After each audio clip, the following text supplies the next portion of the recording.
Today, we're not just going to show you how to make a Reuben sandwich. We're going to show you how to make it from scratch. Oh, we'll start off with some homemade rye bread, some homemade Russian dressing, some homemade sauerkraut, and even homemade corned beef. all brought together with some Swiss cheese and grilled to absolute perfection. Oh, folks, trust us. After one bite, You're going to want to do an Irish jig. That's terrible. that was a bad That's jig. terrible. Yeah, bad I tell jig, you what, bad this jig. sandwich will make up for that because it is off the charts. Oh, it is so good, you guys. I know. So if you're watching this, it's St. Patrick's Day. We love this sandwich so much, we make it year round. And making every element from scratch, it takes some time.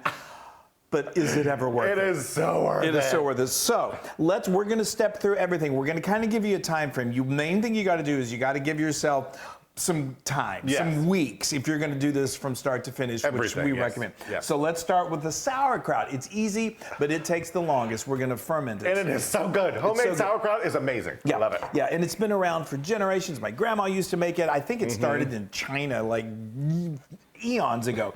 And then the Germans. Kind of like the kimchi. Yeah, and then but then the Germans sort of gave it the name, and they've been known for making sauerkraut. Anyway, And you get to work out your frustrations. so I ordered a kit that gives you some tools that make the whole process a little easier. They're called Mastontops. I've got a link to it. It's just a few of these tools. You'll see when I show you how we're making it. It's so awesome. If you don't have those, you can still do this without them. Okay. Yes. All right. Let's get started. Let's talk about this sauerkraut. So here's how we did it. I started off with a green cabbage. I want to make 2 batches of it, so I'm going to do about 4 pounds of cabbage. One batch, which will fill a regular mason jar, is about a 2-pound cabbage. You're just going to cut that into little slivers, very, very thin, and then you're going to add that into a bowl in layers and sprinkle salt. You're going to do, if you're doing a double batch, you're going to do about 2 tablespoons of salt. And then you're going to add 2 tablespoons of caraway seed, toss that around, and then start to massage it with your hands. And That's the fun part. Yeah, and then you're going to take some sort of a blunt object, whatever you've got, and just start to work that cabbage and break it down. And what you'll see, pound it, and after about 3 minutes, it becomes really limp and really, really juicy. That's what you want. Then what we're going to do, well, I should have said, before we do all of that, you want to take one of the exterior leaves of the cabbage and set it off to the side. Oh, sure. I'll tell you why we're going to do that in just a moment. So now we're going to take that cabbage and just stuff it into your mason jar. It all fit in there. It does. 2 of them. Right, 2 pounds fits perfectly into 1. 4 pounds fits perfectly into 2. Crazy. And then on that leaf that I told you about, you're going to cut out a circle around that's the size of the top of the jar. Then you want to put that over the cabbage because you don't want any oxygen getting to that cabbage. That's not good. So that helps, and then you place this thing on top of it. Yeah, you place some sort of a weight on top of it. Again, that's one of those tools that we got. And then you're going to want to place, if you've got this, what's going to happen during the process of it fermenting, it's going to release gases, and those gases can build up. So you need to sort of let them to be able to release. But again, you don't want oxygen coming in. So these that thing right there lets those gases release, but it doesn't let oxygen in. If you don't have one of those, you can just open it like a little bit, maybe once a day for the first few days, and then you're good. And then you seal it, and then you're going to put it somewhere I put it somewhere dark and damp, kind of like the back of my pantry. Damn. Well, you just don't want it to be. If you're in a very cold climate and you've got a very chilly house, it's going to probably take longer for it to get to the point that you want for it to really ferment. But typically, it's going to take about 2 to 3 weeks. I think these went about 2.5 weeks. And you'll see it starts to change, and you may get a little fluid that comes out. It's with those gases. And that's what the little holes for. That's right. It'll go from kind of a green cabbage color to a translucent, milky almost color. And then the time comes and you just open it up and you look and you smell it. You're going to smell it. You can taste it. All of that salt is going to change into this incredible. Yeah. Just give me a fork. I'll eat this like that. And so that is perfect for a topping. If you wanted to add it, say, with bratwurst, and you could add some onion and some butter just to kind of reduce the sauerkraut flavor. But for Reubens, that is perfect. Is the deal. That's perfect. That is perfect. Let's talk about the meat. Yes. Okay. Now that is the star of the show. And I am doing my best not to pick this up and eat It is so addictively good and so much better than the packaged kind. Okay, so let's talk about how we made homemade corned beef. Okay, so we're gonna get a nice large stock pot. Into that, we're gonna add a gallon of water and then a cup and a half of kosher salt, some brown sugar, and then some pink curing salt. That's called Prague powder #1. I have a link to it. And then pickling spices, which is black peppercorns, mustard seeds, coriander seeds, red pepper flakes, allspice berries, whole cloves, ground ginger, some crushed bay leaves, and a crushed cinnamon stick. We're gonna bring all of that to a boil, stirring a little bit, and then you remove it from the heat. You're gonna let it just sit there, come to room temperature, then we're gonna cover it, and then we're gonna stick it in the fridge. We want it to get really, really chilled, so I recommend letting it sit overnight, okay? Now, the next day, we're gonna get our brisket. It's a 4-pound, I recommend a flat. And what we're gonna do is we're gonna put it, if you can get a 2-gallon Ziploc bag, I got a link for that, or a glass container, you're gonna put that in there, and then you're just gonna carefully pour that curing brine over the meat until it's completely submerged. Seal it, try to get that air out, and then what we recommend doing is putting a heavy object over the bag so that meat stays completely submerged. Then it's gonna go into the refrigerator for 6 to preferably 7 days. Every 24 hours, all you're gonna do is you're just gonna pull that out and you're gonna flip that meat over, put the heavy object back on, and then stick it back in the fridge. That's for 7 days. Now, that's been a total of about 8 days, okay? We're ready to bring it all together. So now, what we're gonna do is we're going to take the meat out of the curing brine. We're gonna rinse it. You wanna get all of that salt and all of those spices off of there. And then we're going to put it into a large pot, preferably a big Dutch oven. And then we're going to add some beef broth, and we're going to add some stout beer and enough water. You want to add all of that so it pretty much almost completely submerges it. Then we're going to add in some cubed or some quartered onion, 4 smashed cloves, and then another tablespoon of those pickling spices that we had. Cover it up, and we're going to put it at 300 degrees Fahrenheit and then let it go for about 3.5 hours.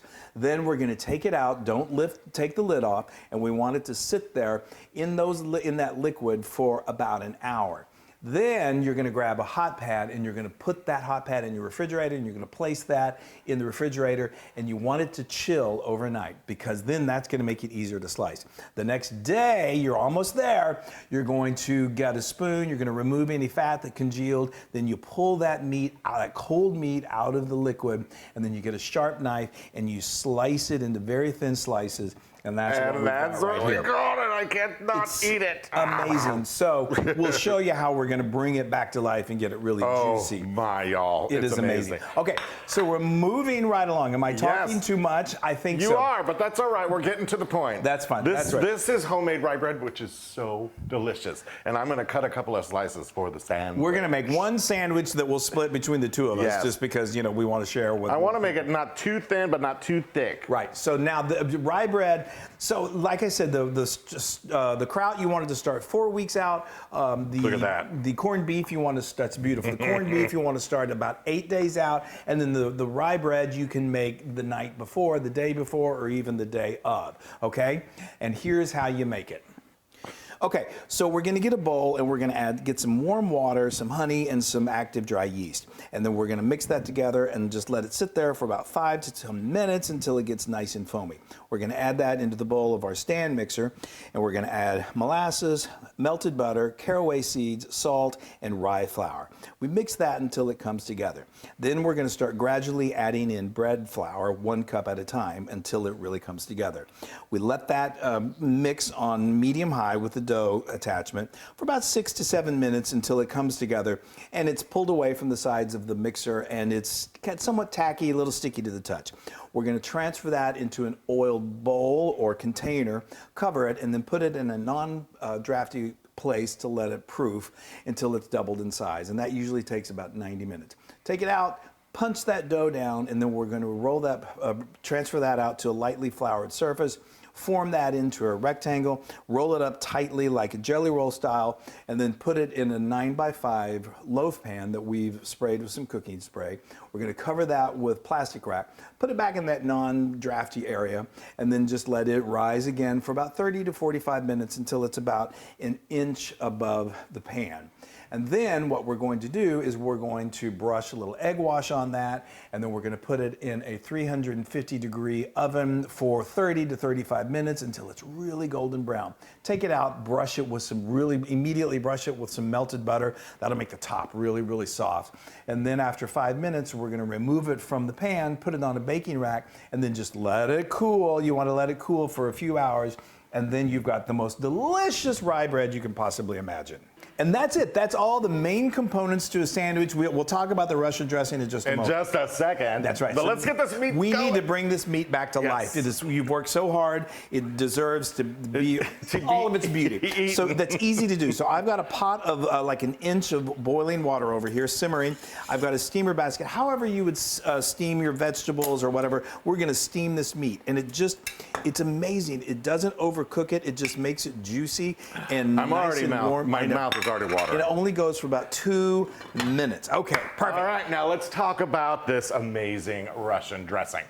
We start off with some mayonnaise, and then we're going to add to that some chili sauce, then some sour cream, some horseradish sauce, some Worcestershire sauce, some grated white onion. So we just took a half an onion and grated it with our box grater and got a tablespoon of that. And then we're going to add some parsley, some dill pickle, some freshly squeezed lemon, some salt, and some pepper. And we're gonna mix that all together, put it in another container, and then put it in the fridge so that it can get nice and chilly and all those flavors can meld.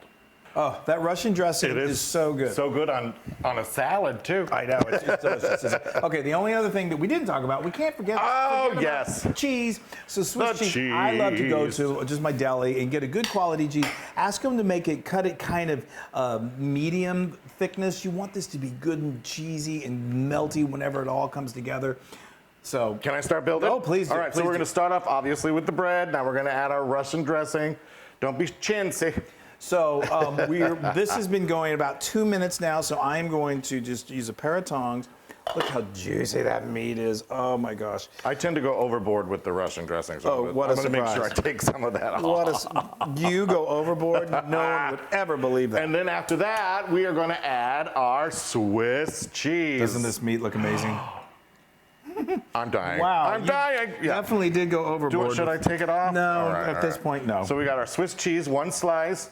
Then we have our sauerkraut. Yes, and I love a lot of sauerkraut on my. He does. There He we loves go. a lot of everything. Look so at that, you guys. A little more. it's easy to build this with clean hands. Yes. So we all now- got some clean hands. Okay, that's Now we add the meat. the most succulent part of this, and you can just fold it. Yeah. When the great thing about this is that when it gets is soft hot like that, as your yeah. fingers. No, it's fine.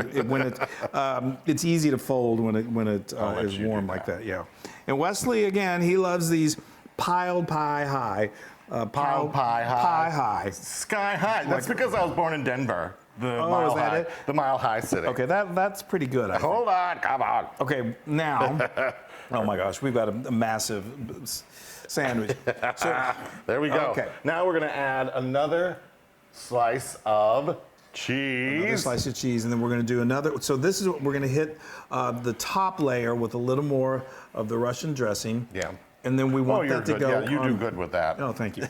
So we want that to go on the inside, and then you're gonna want to have some. Wow, look at the size of that. That's gonna be good, y'all. Then we're going to have some softened butter that we're going to just smear on the top of this, and it's going to go in this skillet over here that I've got heated to like medium high heat. You don't want it too high because you don't want it to cook that bread too quickly. But Wesley's built such a giant sandwich that you want that inside. Are you ready for me? Yeah. So we're going to put that then buttered side down. Watch out, If you I'm can flipping do it over.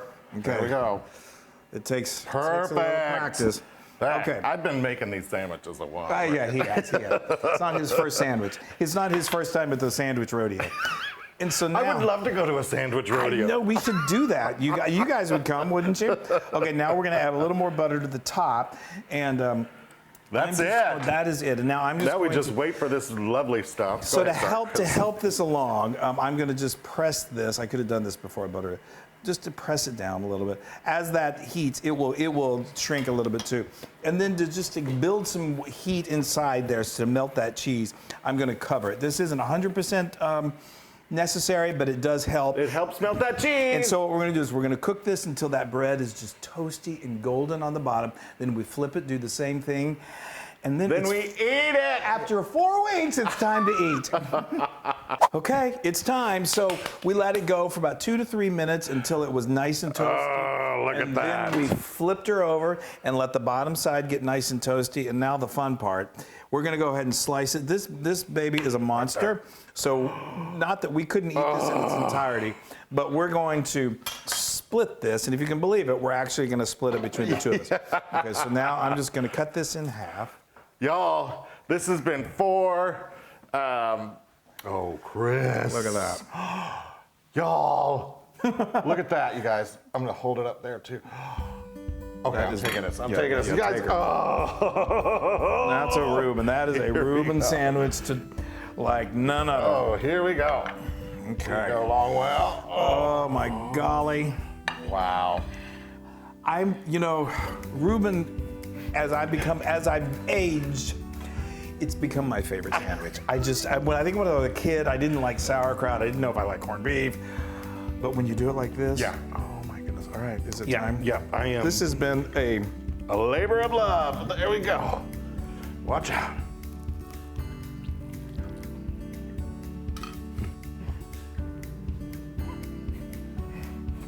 Okay. Well, my work here is done.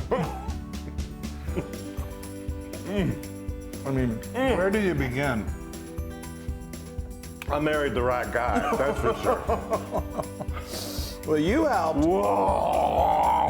Wowzers. Yeah. I am dying. First of all, the corned beef is melt in your mouth. Amazing. The cabbage is just the right amount of sour. It all goes together. And the Russian dressing and the bread. Oh. I know. I'm speechless. I'm not. That is 500 million trillion billion. Infinity! Of lunar probe. Wow. Guys, we love you. This is one of those that I don't know if you'll make it. I mean, it's fun. It's a project. It's fun. Hopefully you had fun watching us make it. And if you get one of those like hairs, like, up your nose, like, let's do it. Let's just have fun and make it. Yeah, and just do it over time. If you follow these steps, it's going to be foolproof. Yeah. All right, you guys, you're going to have the luck of the Irish on your side. Yeah. We love you so much. I'm going to keep eating this. He's going to keep eating, and I am too. All right, bye, everybody. We love you.